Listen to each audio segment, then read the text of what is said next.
Two massive ancient armies face each other across the dusty plain of Kurukshetra. But in the center, a single chariot has stopped dead.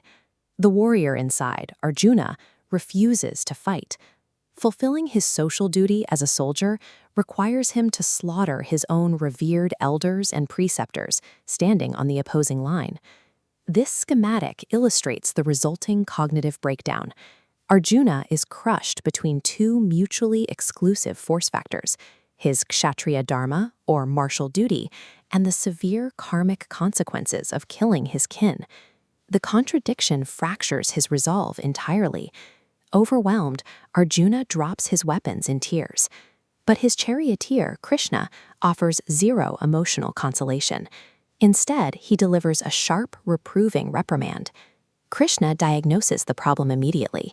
Arjuna's reluctance is not the high moral compassion he claims it to be. It is an unexamined egoic attachment disguised as virtue. Arjuna's localized political crisis cannot be resolved with political logic. Curing this paralysis requires a complete deconstruction of human identity and obligation. In verse 2.7 of the text, Arjuna formally recognizes this limitation. He surrenders his secular autonomy and explicitly asks Krishna for spiritual instruction. This single act of submission shifts the entire dynamic. What began as a debate between peers instantly becomes a sacred transmission of knowledge within the traditional guru-shishya, or teacher-disciple, relationship. Krishna begins his instruction in Chapter 2, titled Sankhya Yoga.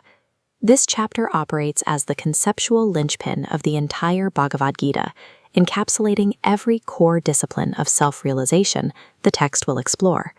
Krishna builds a comprehensive philosophical system from the ground up to treat Arjuna's paralysis. He begins with metaphysics, connects it to worldly ethics, and culminates in a highly specific psychology of action. The instruction starts with a metaphysical deduction. Krishna identifies the core error in Arjuna's reasoning: mourning for the physical body. This visualization maps the core Vedantic axiom. On the left is asat, the unreal.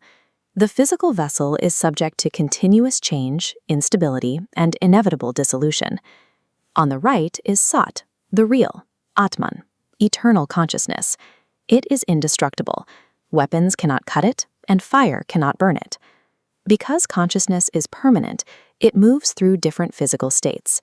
The soul discards worn-out bodies and assumes new ones, exactly like a person casting off worn garments.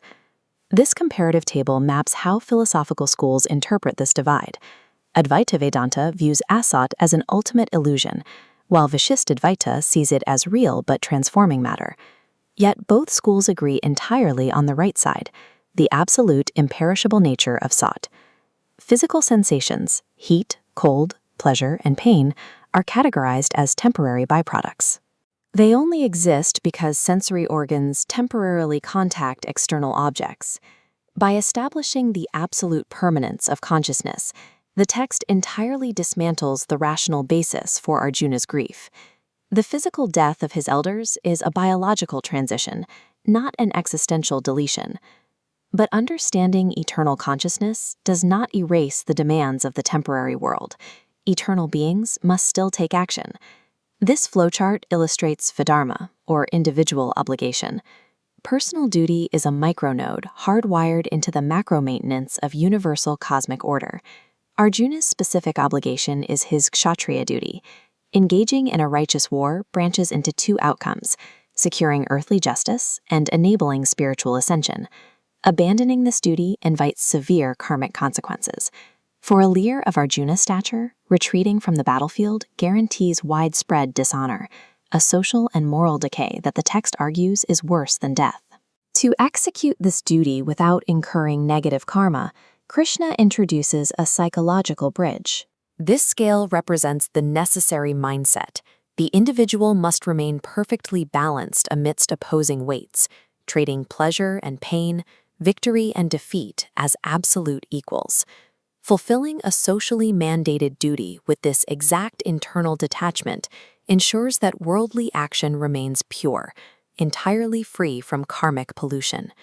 This detachment directly critiques traditional reward-driven Vedic ritualism, known as sakarma karma. Acting purely to secure heavenly gratification or elevate material status scatters the intellect. It prioritizes future rewards over present execution, preventing deep spiritual concentration. To replace this, Krishna outlines Karma Yoga, the yoga of selfless action, defined literally as skill in action. This grid maps its 4 foundational principles. The first quadrant establishes that the individual possesses an absolute right to execute their specific duty. The second quadrant issues a strict prohibition. The worker must never claim ownership of or entitlement to outcomes. The third quadrant demands recognition of cosmic variables. You are never the sole cause of a result. Endless external forces shape the final product. Finally, the fourth quadrant provides a critical warning. Renouncing the outcome must never degenerate into apathy or the avoidance of duty. By stripping action of its deep psychological anxiety, ordinary worldly labor transforms into a precision vehicle for ultimate liberation. When this mechanism fails, when the mind dwells on material objects instead of detached action, the intellect collapses. Krishna provides a precise diagnostic model for this descent. This 8-stage downward spiral maps the exact psychological cascade. It begins with sensory focus. Continuous contemplation of an object naturally creates a psychological affinity, leading directly to attachment. That attachment hardens, intensifying into a binding craving for acquisition, known as kama. Because material reality is uncontrollable, that desire will inevitably be thwarted. Obstacles to gratification produce the 4th stage, intense anger and frustration. Anger clouds rational judgment. It forces the mind into a state of severe cognitive delusion. This delusion obscures ethical memory, blocking the individual's access to their past wisdom and moral training. With memory gone, the faculty of discernment is destroyed. The spiral terminates in complete moral and spiritual ruin. Unexamined thoughts and unchecked desires systematically dismantle human intellect. In this framework, psychological discipline becomes an essential requirement for existential survival. The individual who masters this framework reaches the end point of the system, the Sthitaprajna, a person established in steady, divine wisdom. Such an individual experiences the paradox of perception. What ordinary beings perceive as a bright day, the pursuit of sensory indulgence and material ambition, the enlightened sage views as the dark night of ignorance. The sage exercises total mastery over external stimuli. Their sensory control operates exactly like a tortoise, smoothly retracting its limbs into the absolute defense of its shell, completely withdrawing from turbulent environments. But true wisdom goes beyond physical restraint. By finding absolute contentment within the self alone, the sage eradicates even the subtle, subconscious cravings that linger beneath the surface. Krishna compares this enlightened mind to a vast ocean. Endless streams of desires and sensory inputs flow into it like rushing rivers, yet the depths remain completely undisturbed and unmoving. This ultimate culmination is Brahmi Sthiti, a state of establishment in divine consciousness that permanently removes all delusion. The architecture of Chapter 2 corrects a major misunderstanding.